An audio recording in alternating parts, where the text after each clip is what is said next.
عالم برزخ کے بارے میں عالم برزخ اللہ تو فرماتا ہے کہ برزخ ہے وَمِن وَرَائِهِمْ بَرْزَخٌ إِلَىٰ يَوْمِ يُبْعَثُونَ، جو دنیا سے چلا جائے وہ نبی صلی اللہ علیہ وسلم ہو یا کوئی ولی اعظم ہو،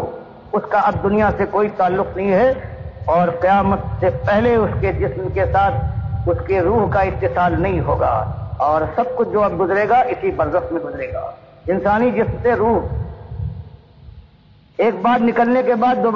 دوبارہ لوٹائی جاتی ہے، لوٹائی جائے گی قیامت کے دن، والموتى یبعثهم اللہ ثم الیہ یرجعون۔ مالک فرماتا ہے جو مر چکے ہیں ان کو پروردگار قیامت کے دن ان کی روح ڈالے گا، ان کے جسم کو بنائے گا۔ عجب الذنب کی جو حدیث بخاری میں آئی ہے، اللہ کو معلوم ہے کہ جسم کے پریشاں اس سے کہاں ہیں۔ اللہ جمع کرنے کے بعد اس روح کو جو اب برزخ میں جسموں کے ساتھ ہے وابستہ، ان کو ملائے گا، اور پھر یہ دنیا میں اپنے دنیاوی جسم کے ساتھ زندہ ہو کر اللہ کی بارگاہ میں اپنے فیصلے کے لیے پہنچیں گے۔ ایک حدیث یہ ہے کہ مردہ بندے کی قدموں کی چاپ سنتا ہے، یہ حدیث بخاری لائے ہیں اور صحیح روایت سے لائے ہیں۔ جیسے قرآن کی کتنی باتیں ہیں جن کو متشابہات کہا جاتا ہے کہ یقینی اس کے معنی اللہ بھی فرماتا ہے اس کی تعویل تمہیں معلوم نہیں، لیکن یہ مانو کہ یہ اللہ کی قرآن کی آیت ہے، کیفیت تمہیں نہیں معلوم۔ اسی طرح حدیث کا ہے، صحیح حدیث آ گئی، بات صحیح ہے، اس سے مراد کیا ہے؟ تین تفسیریں کی گئی۔ امام ابو حنیفہ رحمۃ اللہ علیہ کہتے ہیں مردہ کیا سنے گا، اللہ کی کتاب بیان کرتی ہے قیامت تک تو یہ بے حس مردہ ہے، اس میں روح نہیں۔ تو یہاں یہ کنایا ہے، اور مراد یہ ہے کہ جہاں اب مردے برزخ کے اندر جہاں مردے سے حساب و کتاب ہونے والا ہے، وہ اتنی جلدی جو دفنایا جاتا ہے اتنی جلدی شروع ہو جاتا ہے کہ یہ لوگ جو جا رہے ہیں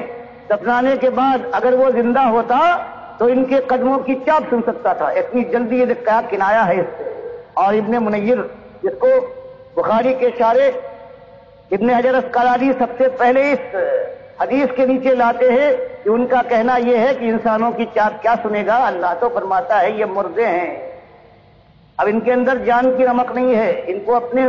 حالات کا علم نہیں ہے، تمہارے حالات سے کیا واقف ہوں گے۔ فرمایا یہ مراد یہ ہے برزخ میں جہاں اس کی روح کے ساتھ جسم ملتا ہے، اور وہاں جب فرشتے اس کو آتے ہیں وہ جو حساب و کتاب کرنے کے لیے تین سوال کرنے کے لیے آتے کہ ان کی چاپ سنتا ہے۔ تو یہ دو ایسی چیزیں ہیں قرآن کے کوئی خلاف نہیں، اللہ جانتا ہے کہ مشتبہ حدیث ہے صحیح کیا معنی ہیں۔ اور جو لوگوں نے یہ لیا ہے کہ اسی جانے والے دفنانے والوں کی قدموں کی چاپ سنتا ہے، یہ کفر ہے اللہ کی کتاب کا، اور اس کفر کے اوپر آج اس دنیا کو ناز ہے، ساری دنیا اس کفر کو مانتی ہے، کوئی ایک گروہ جماعت کا ایسا نہیں ہے، چاہے وہ سعودی ہو، حنبلی ہو، اور چاہے اہل حدیث ہو، چاہے دیوبندی ہو، اور چاہے بریلوی ہو۔ اور یہی صحیح معنوں میں یہ قبر پرستی کی جڑ ہے کہ مردہ سنتا ہے۔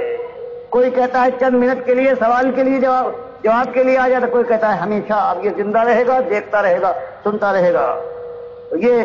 جو روایت ہے اس سے فائدہ حاصل کیا ہے قرآن کو جٹلانے کے لوگوں نے، اور تین شرحوں میں جو دو ایسی سلامت طرح تھی، قرآن کی کسی نص کا انکار نہیں تھا، اس سے انکار کر کے اس کو اختیار کیا ہے جو قرآن کی نص اس کا جو انکاری ہے وہ شرح